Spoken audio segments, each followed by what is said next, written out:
Time for another edition of Todd's Odds with our sports betting expert, Todd Fuhrman. Todd, your U.S. hockey squad beat Canada on Saturday night. But does it even matter if they don't win on Thursday night? You are correct. The game means absolutely nothing, Jay.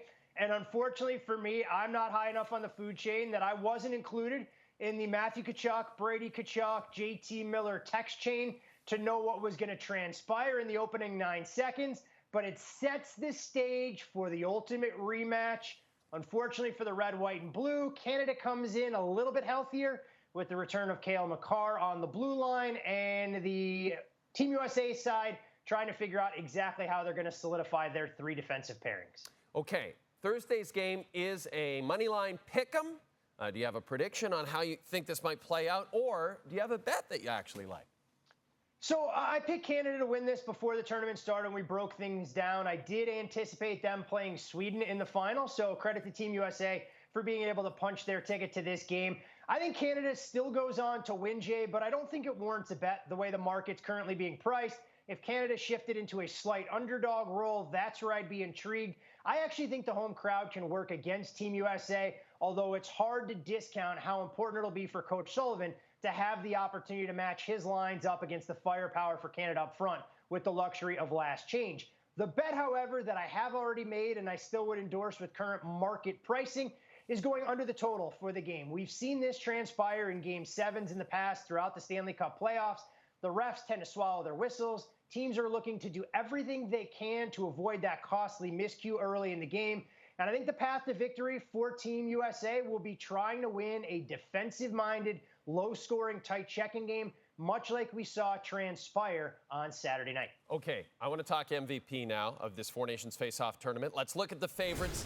As it stands right now, according to FanDuel, Connor Hellebuyck, no surprise, is the favorite, followed by Connor McDavid and Sidney Crosby. Now, last week, before the tournament, you picked Sidney and Nathan MacKinnon to take it home. Can you give us a pick now on either side of the game? Are you sticking with Sid, and are you sticking with Nate MacKinnon?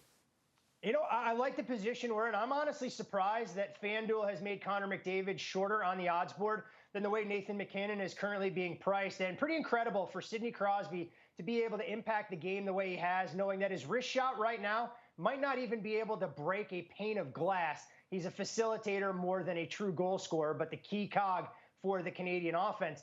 For me, Jay, I'm going to go a little bit further down the board. And while I think Connor Hellebuyck is a rightful favorite because if Team USA does win, he's going to have to backbone this team to a similar type performance, I think Jack Eichel, floating in that 12-1, 14-1 range makes an awful lot of sense.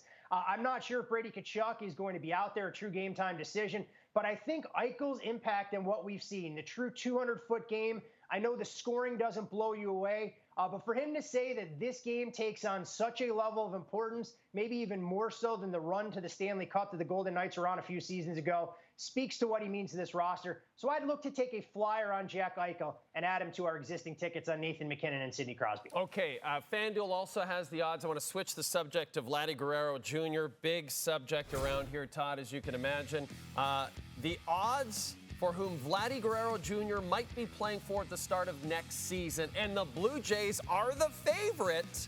Todd, are you ready to give the people of Toronto and the rest of Canada a little hope here? Or are you putting money on a new destination?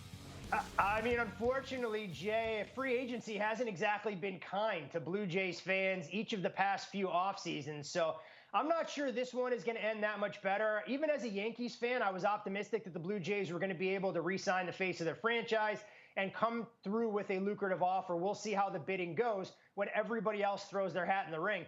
But, Jay, you follow baseball the same way I do. I mean, is it shocking to you that the Dodgers aren't listed as an overwhelming favorite? They buy everybody in the open market these days, and it's hard for me to ignore. Even if he doesn't have a true positional fit on that roster, the L.A. Dodgers at 14-1. But this will be fascinating to watch unfold. I know Vladdy's camp has said he doesn't want to negotiate during the course of the season, but you'd hope for the sake of Blue Jays fans they're able to get something done and keep some of that star power playing in Canada. Yeah, at this point, Todd, you are absolutely right to bring up the Dodgers. They are becoming the Harlem Globetrotters, and everybody else are the Washington Generals. This is Todd Fuhrman, our sports betting analyst, and this has been Todd's Odds.